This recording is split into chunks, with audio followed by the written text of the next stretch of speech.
Hi, I have been asked how to use Pattern Keeper, so I'm going to show you how to import an app that is Pattern Keeper compatible. So of course, make sure your Wi-Fi is on. Put your pattern into Dropbox. So then I'm going to open up Pattern Keeper. I'm not going to go through how to download Pattern Keeper because you can, go to their website and see how to do that. So we're going to hit plus because I'm going to add, and then I'm going to add PDF file. Sorry, my table bounces a little. And then I want to go down until I see the project that I am going to import. That's Colleen's. It's something about taking a bite. Make a wish and take a bite. M-A-K. Where is it?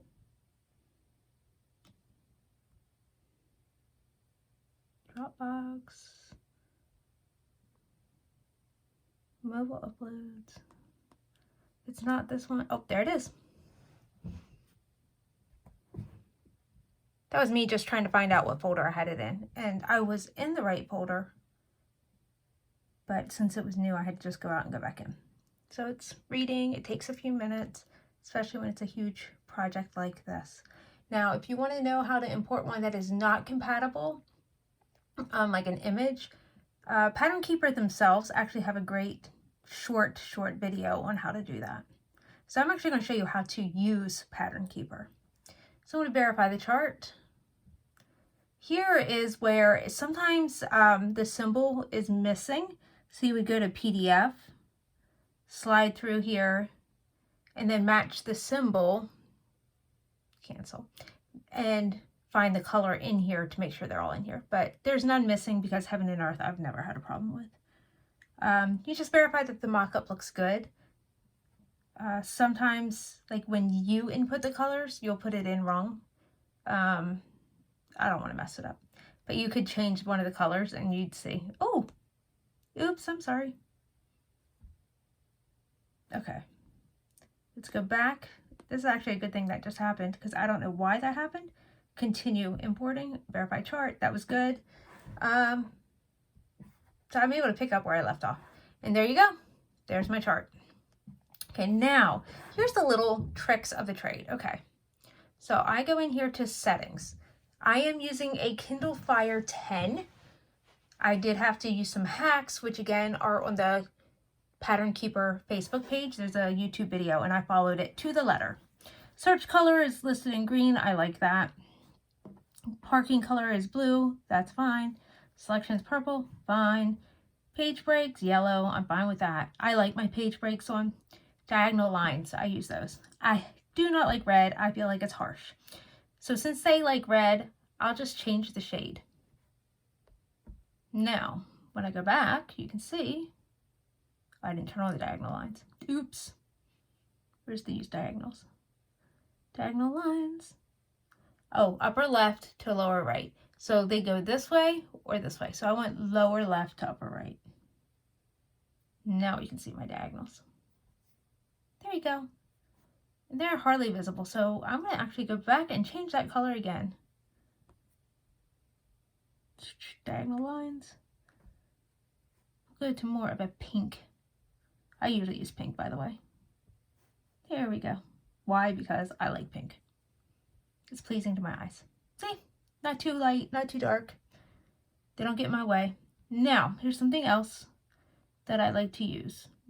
Here's another thing. Daily stitch reset time. I keep it at 4 in the morning because I stitch until 2 a.m. sometimes. And I want my stitches from midnight to 2 to count for the previous day. If you are done stitching 9, 10 at night, you can reset it for midnight. That is a new update, by the way. Shortcuts. This is the fun thing. Double click on a single stitch. No reason. I don't have a reason to do that. Oh, when I double click. No. I want to park. I double click to park. And I always do in the bottom left corner, thread in lower left corner. And the reason that I do that is that's where I leave my threads. And so I will show you how that works. So that is searching.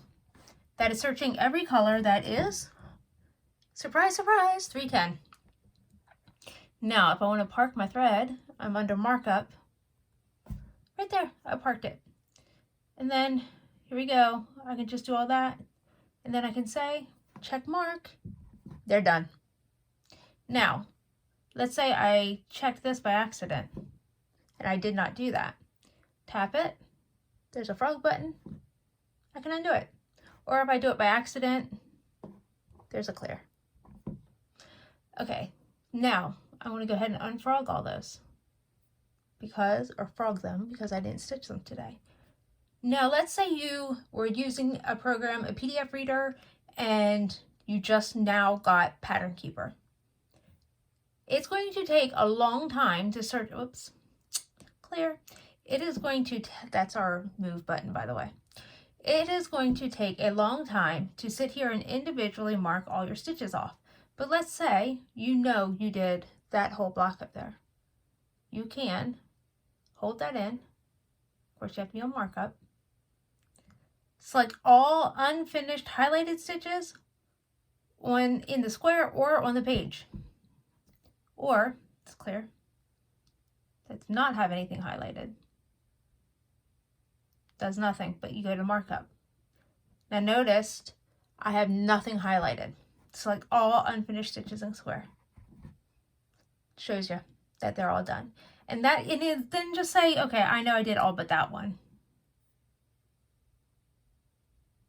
Whoops. Clear it, frog it. But then that way you don't have to sit there and throughout the whole thing. That's me drawing with my tongue. The noises I make, I apologize. So now I'm going to frog. Select all finished. Select all finish. Highlighted stitches. Oh, highlighted. So you can't frog the whole square. So I guess here's your moral of that story. I've never done that, so oh, goodness gracious sake. You're gonna have to frog color by color. So definitely be sure that you finish those stitches. I hope that this answered some of your questions. No. Do you like what I did? There we go. Be sure of what you're doing here. I hope that this answered all of your questions. If you have any more, please feel free to drop them below. I hope to answer them for you. And if I don't have an answer that's easy, or I'll find out if I can, I'll answer them in my next Flosstube video, especially if I think that it's something other people would like to hear. It's a one-word answer. I'll just answer you below. Two other things. This is all of your patterns. Let's go in here. You want to export your progress every once in a while just to make sure it's saved on the cloud. I delete after I'm done stitching because there is no reason for me to keep them in here. And I do have a hard copy on my computer, so I always have a completely clean, untouched version in my computer. So happy stitching! Bye!